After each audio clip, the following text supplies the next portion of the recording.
बारामतीच्या स्टेजवर बोलण्याची संधी देखील मिळाली. बाजूला दादांची प्रतिमा होती, दादा नव्हते. एक मेला माझं व्याख्यान बारामतीमध्ये झालं. ती एक माझ्या मनातली एक सल मी तुम्हाला बोलून दाखवतोय. व्याख्यान सुरू होण्याच्या आधी शारदा मातेच्या, शारदा माऊलीच्या प्रतिमेचं पूजन केलं. त्यानंतर शारदाबाई पवार यांच्या प्रतिमेचं पूजन झालं. त्यानंतर मात्र पोटात खड्डा पाडणारी एक गोष्ट झाली.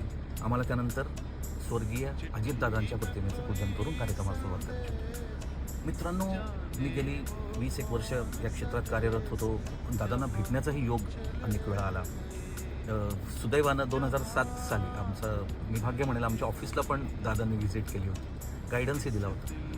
आणि मनात असं होतं की कधीतरी दादांच्या सानिध्यामध्ये एखाद्या स्टेजवर आपल्याला भले 2 मिनिट का होईना बोलायची संधी मिळावी, हे एक मनात स्वप्न होतं. आणि दादांकडून त्यानंतर कौतुकाची थाप घ्यायची, असं मनोमन वाटायचं.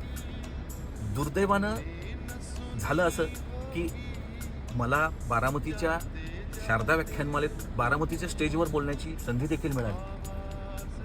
बाजूला दादांची प्रतिमा होती, दादा नव्हते.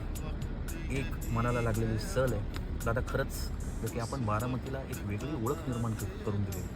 एवढे सुंदर शिस्तबद्ध रस्ते, ज्या पद्धतीनं ते डिझाईन केलेलं आहे, खरंच तुम्ही बारामतीला महाराष्ट्राच्याच नाही, भारताच्याच नाही तर जगाच्या नकाशावर तुम्ही बारामतीला नेऊन ठेवलं आहे.